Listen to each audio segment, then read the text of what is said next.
Welcome back. Welcome back to WXP in the house. Gonna represent the...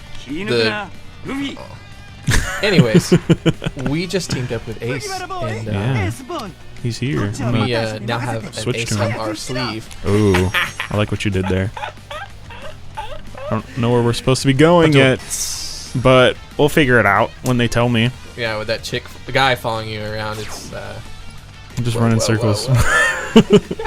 Alright, so our objective is to make sure Ace doesn't flee. Does it flee? Yeah, so he can't be like defeated. Oh, gotcha. I was like, man. That's what fleeing in this game is. Like if an NPC gets beaten, they flee. That clown guy reminds me of Roxo from Metalocalypse. I love that shit. He's actually designed after a specific person, and I don't know the person's name. Really? Yeah. I have to show you this like page of like he takes real life inspiration for a lot of his like big characters. Really? Yeah.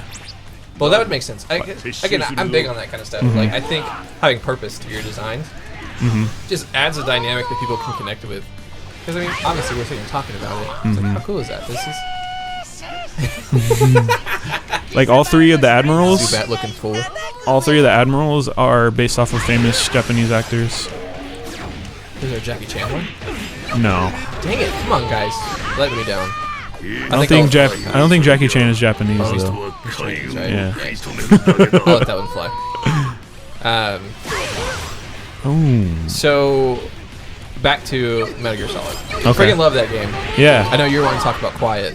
Yeah. I mean, you voiced your opinion about how Nami looks and stuff like that. Yeah, I'm with you. I was just wondering how, like... Okay, so at first... How it is with Quiet. At first, I was like, okay, this chick. And how you got through that, but you don't think you can get through Nami. I'm with you. I'm following you. So, at first, I didn't necessarily know Quiet was in the game. Okay, so once I heard a couple of good things about the game and saw someone play it, I was like, okay, I'm not gonna watch anything. I'm gonna like shield my eyes from all things Metal Gear Solid because I want to play it.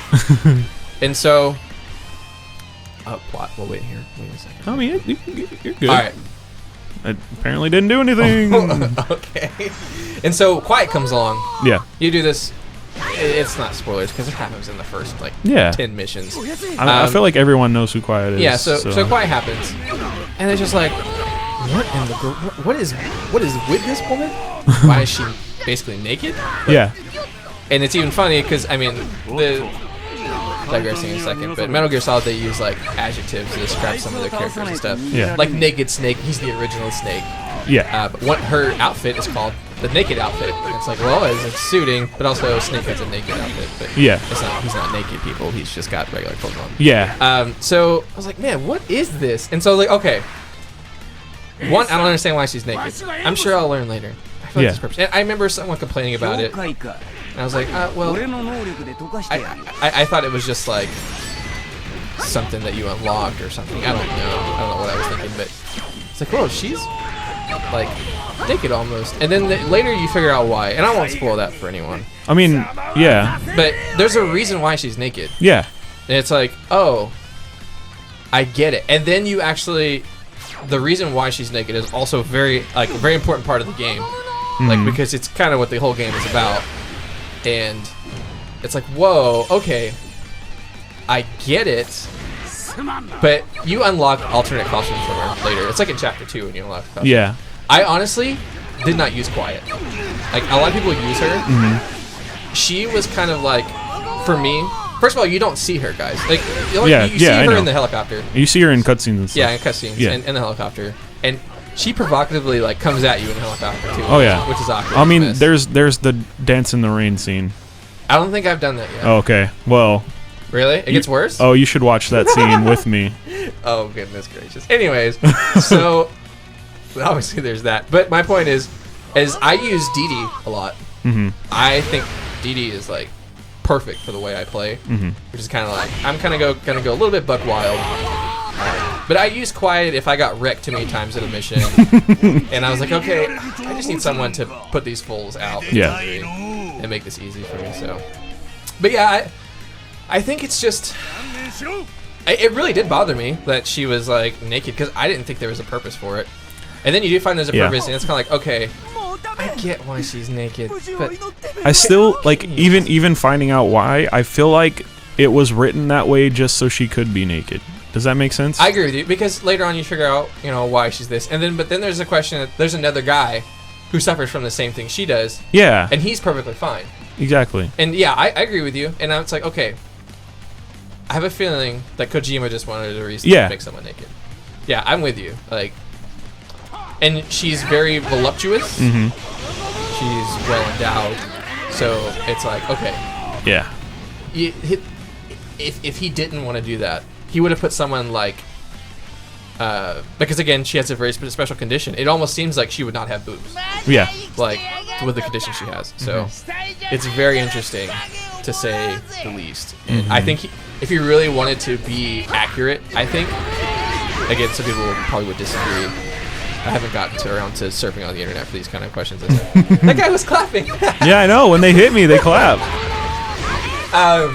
I think that she could have been like Jinx. Yeah. Well, I mean, Jinx from League of Legends. I mean, she wasn't like that originally, right? I don't know. Like I said, I haven't really looked it up. Isn't there the beginning with the hospital whole part? She's there, and it like her condition is like. I'm trying to like dance around it. I think she attacks you in the hospital. Yeah, but isn't her condition a result of what happens to her in the hospital? I think so, because she gets jacked up. So it's not like she was built that way. Like she was born and then that happened to her. She was an XOF soldier. So you find that out too. So yeah. So it's not like she was a person. Like it's not weird. Like, it's not weird to me that she is voluptuous, I guess. Yeah, well, yeah, because but it almost seems like the condition she has would have, like, I don't know, maybe that's an assumption on things that I don't really understand, per se, as far as bio stuff like that. But either way, I love that game. That's honestly one of the first Metal Gears I've ever played. And from what I gather, it's like one of the most epic ones. Yeah, it's also one of the longest.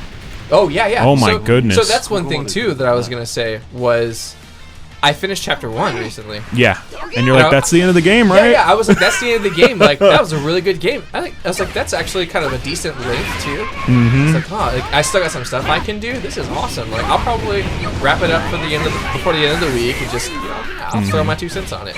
And then they were like, coming up next, Chapter 2. And it like shows you these cutscenes. I'm like, DLC? That's not a bad idea. The DLC looks really good. And then it's like, next mission for Chapter 2. And it's like, excuse me? You have more game for me in a game that I already enjoy? Yep. And then you just keep unlocking more junk? Oh, man.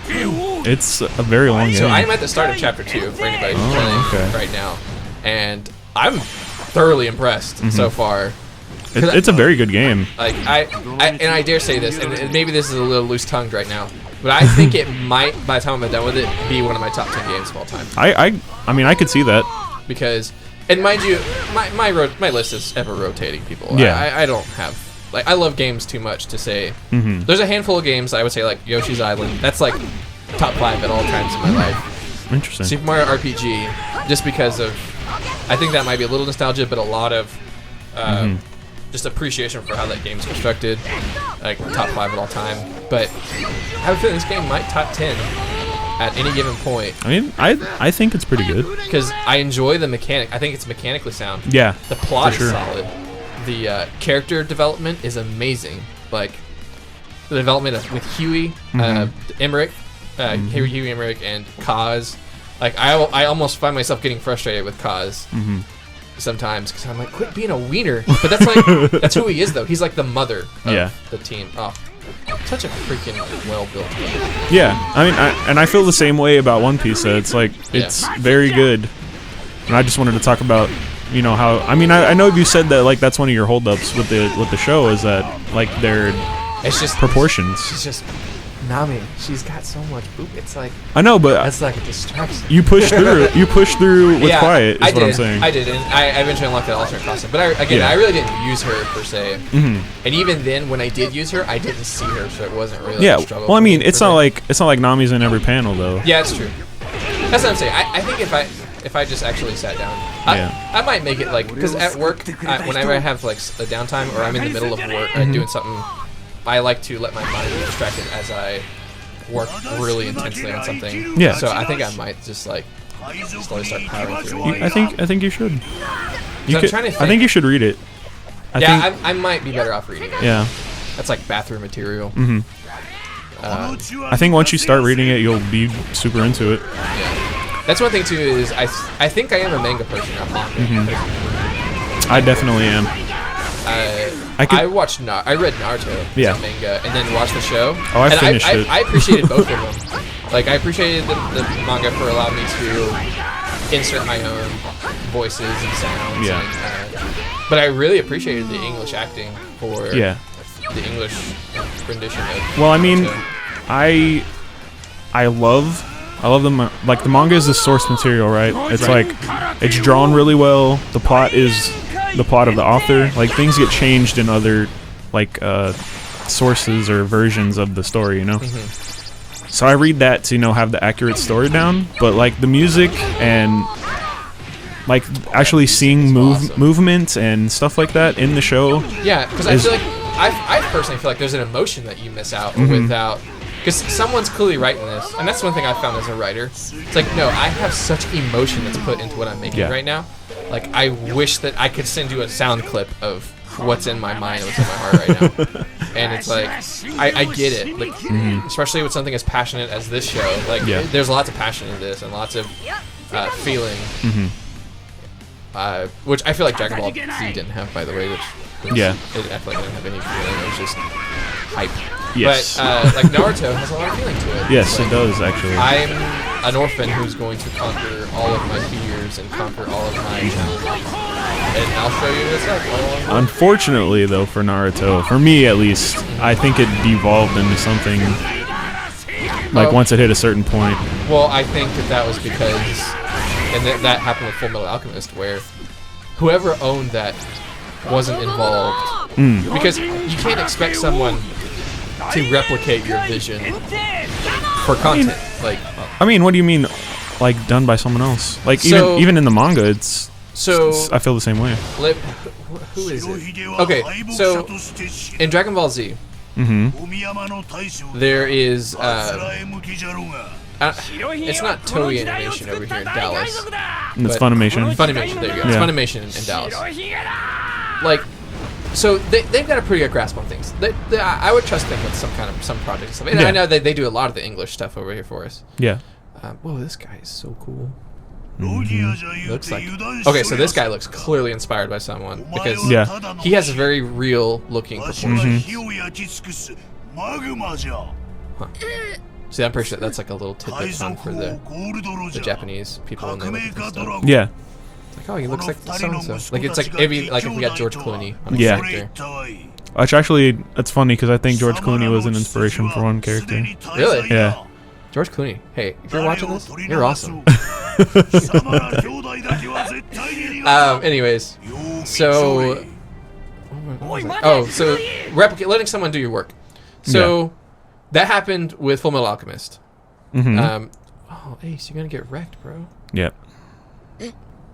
Oh, I can't talk over this. There's no hole because it's censored. Dang it. But in the manga, you get a huge hole just straight through him. He's still alive. That is impressive. Straw hat? See, this is where it's changing a little bit. Oh, no, it's not. Okay. They just had some weird load there. This is Whitebeard stepping in. Yeah. This is pretty freaking epic for being animated like this. Whitebeard has the Quake fruit, so he can create like tremors in the air and the ground. That's freaking ballin'. Yeah. That's a pretty cool power to have for like an epic character who is split with Blackbeard.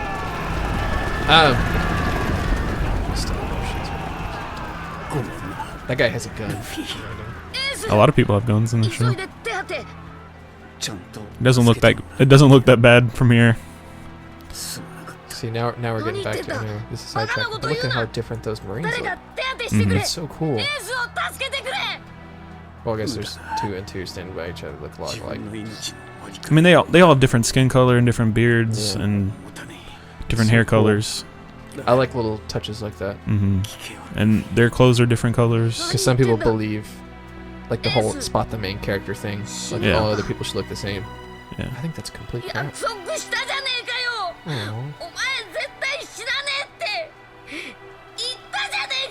Hear the passion in that man's voice. It's actually a woman. Oh, lady's voice representing a man. Which I think is cool. We'll come back to that because that's on tip on here. Next time on Double XP. We can finish this little cutscene though. Good. Yeah. I didn't feel like cutting it off. No, it's cool. Oh man. Jeez, man. It's the feels, man. I'm kind of scared he's gonna die because he's not really the main character. I don't want him to die. He's so cool. Oh, if you could see the giant hole in his chest, you'd know he's dying right now. They also have this thing called a Viva card, which I'll explain it. I'll explain it next episode. But it's burning out right now on the ground.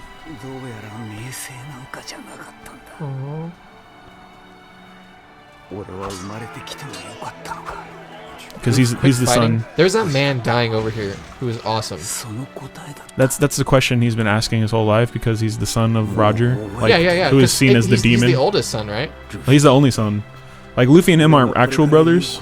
Oh, they just look a hell of a lot alike. Yeah. Garp and Roger were like Garp chased Roger his whole career, and so when he gave himself up, he's like, I have a son and I want you to take care of him. And so that's what happened. So Luffy is not Roger's son? No. Okay. I thought he was. Don't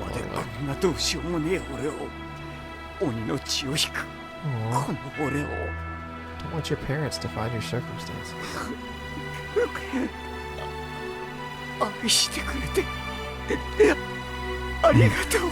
Such good voice acting too. This is good. Like, I think they picked good music for this point too. Oh, don't even get me started on freaking music. But the music in the actual show is way better here. He dies with a smile on his face. That's very important if you know anything about like what he is. There are certain people with a middle initial D in the show, and they all die with smiles on their face. Jeez. Next time I double XP, I gotta go like wipe my eyes. That was sad. Alright. Bye guys.